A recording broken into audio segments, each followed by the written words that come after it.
Hello everyone, I welcome you again on my channel MSc EVS by SK Classes.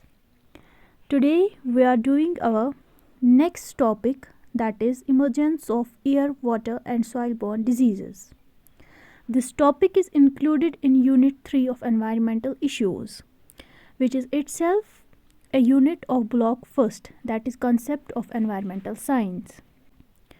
Firstly, we will discuss what is the definition of airborne disease.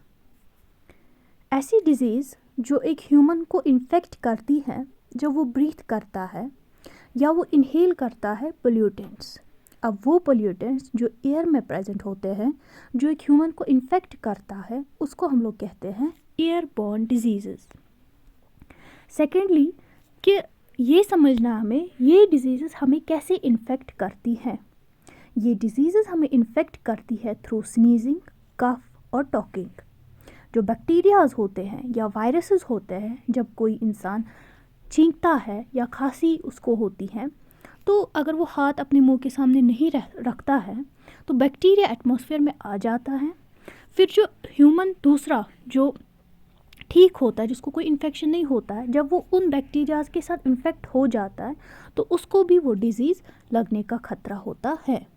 जैसे कि एक deadly virus corona virus, कोविड-19 भी जिसको कहते हैं, वो भी एक वायरस है जो कि एयर में ह्यूमंस को इन्फेक्ट करता था।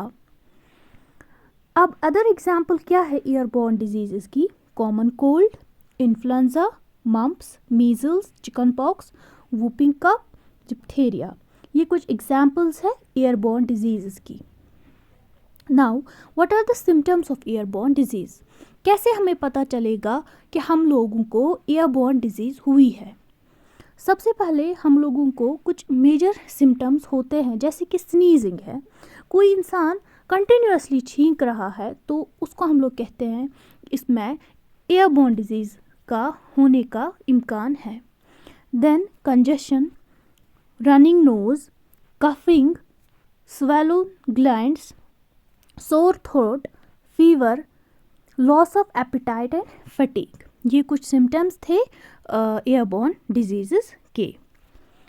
अब हम देखेंगे what are the treatments of simple airborne disease. कैसे हम लोग एयरबॉर्न डिजीज़ से खुद को बचा सकते हैं, क्या क्या ऐसी ट्रीटमेंट्स है जिनसे एयरबॉर्न डिजीज़ जो हैं वो ठीक हो सकती हैं।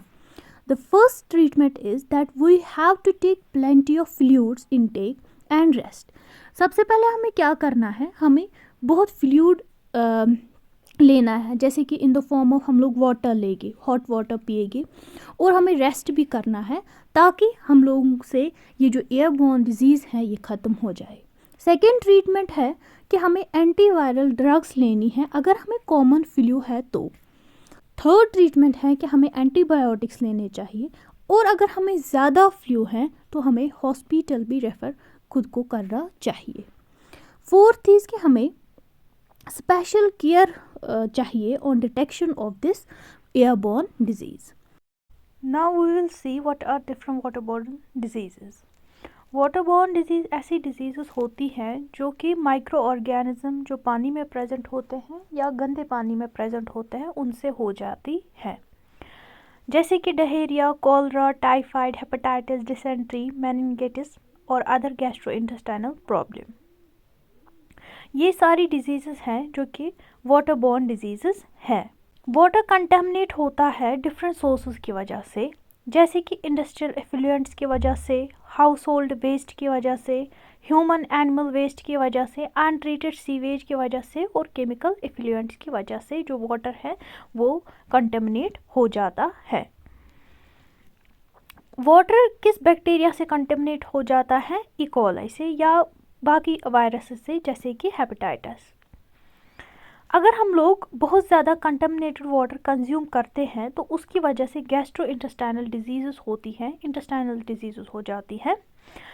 अगर हम लोग डायरेक्ट कंटैक्ट में आ जाते हैं विद अनक्लीन वाटर, उसकी वजह से स्किन इन्फेक्शंस होते हैं, आई डिजीज़ेस होती हैं अगर हम लोग कंटेमिनेटेड वाटर के साथ डायरेक्ट कंटैक्ट में आ जाते हैं। आई डिजीज़ेस में हम लोग कहते हैं जैसे ट्रैकोमा। डिजीज़ वाटर में मोस्टली होती है जब बहुत ज़्यादा रेनफॉल होता है या फ्लड आ जाता है। उसकी वजह से जो बैक्टीरियल ग्रोथ है और वायरसेस की ग्रोथ है वो पानी में बढ़ जाती है। क्लाइमेट चेंज की वजह से भी या एक्सट्रीम वेदर इवेंट से जो माइक्रोब्स का फैल जाना बहुत बढ़ जाता है। क्लाइमेट चेंज और बाकी वेदर इवेंट से भी माइक्रोब ज़्यादा फैल जाते हैं। डिजीज़ स्प्रेड होती है किसी भी वाटर सोर्स से। तो हम लोगों को इस डिज़ीज़ का डायग्नोज करना चाहिए ताकि हम लोग इन डिज़ीज़ से बच सकें। ये डेफिनेशन है national institute of environment and health science NIH 2017 की। जैसे कि हम लोगों ने इससे पहले सिम्टम्स ऑफ एयरबोर्न डिजीज़ देखा, स्नीजिंग, कफिंग वगैरह। अब हम देखेंगे एयरबोर्न वाटरबोर्न डिजीज़ की क्या सिम्टम्स हैं। जैसे कि डायरिया, वोमिटिंग अगर होगा तो वाटरबोर्न डिजीज़ है, या स्किन, आई, एयर, रेस्पिरेटरी इन्फेक्शंस अगर होंगे तब भी वाटरबोर्न डिजीज़ है। नाउ हम लोग को क्या क्या प्रिवेंशंस लेने चाहिए जिसकी वजह से वाटरबोर्न डिजीज़ का ना हो। सबसे पहले हमें प्योरीफाइड वाटर पीना चाहिए, ठीक है। वाटर हमें पीना चाहिए जो क्लीन हो और डर्ट फ्री हो। अब घर में जो हमें टैप वाटर आता है हमें चाहिए कि हम उसको भी पहले बॉईल करें ताकि क्लीन हो जाए।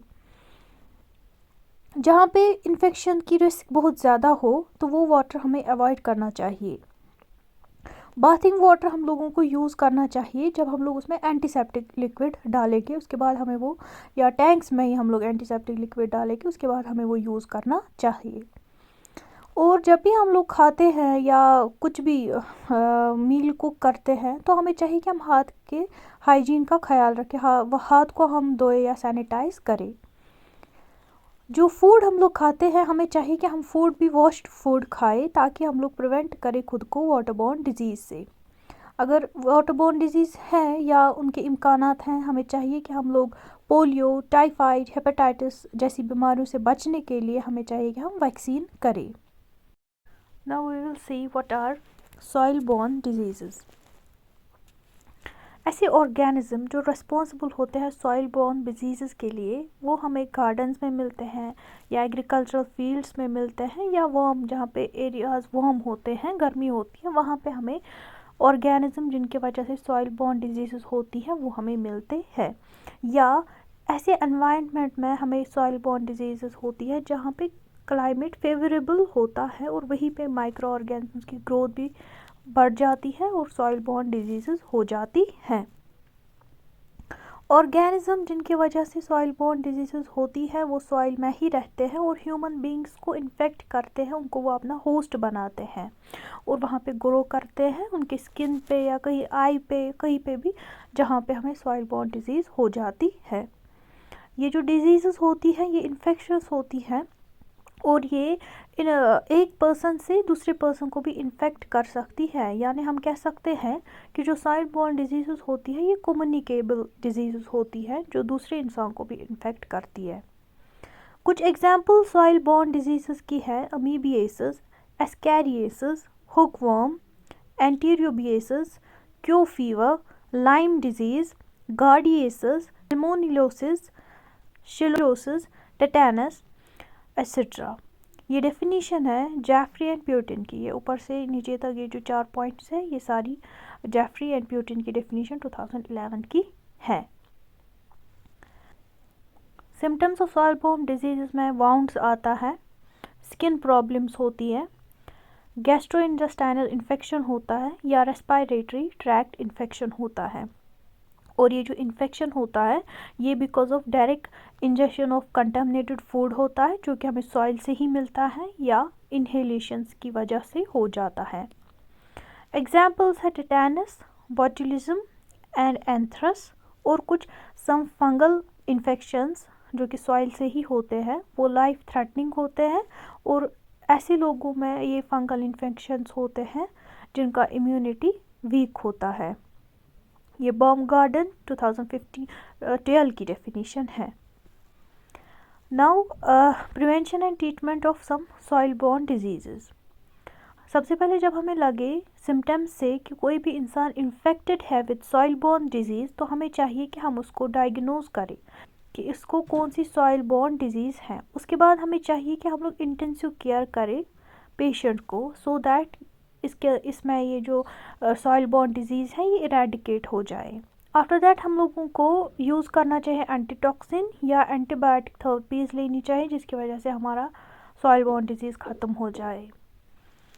और हमें इन्वेस्टिगेट करना चाहिए कि हमें किस सोर्स से इन्फेक्शन हुआ, ताकि फ़र्दर हम लोग वहाँ पे ना जाए और फर्दर हमें ये सॉइल बॉर्न डिजीज़ ना हो।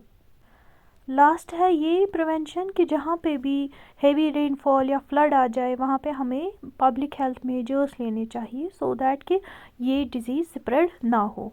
Thank you so much. इसी के साथ हमारा जो ये सब टॉपिक था एनवायरमेंटल इश्यूज़ का ये कंप्लीट हो जाता है, emergence of air soil and waterborne disease. हम लोग सब टॉपिक करके एक एक लेक्चर जो है वो कंप्लीट कर रहे हैं। आई होप कि आप सब लोगों को ये वीडियो पसंद आता होगा, और फर्दर वीडियोस को देखने के लिए आप मेरी चैनल को सब्सक्राइब कीजिए और वीडियोस को लाइक कीजिए।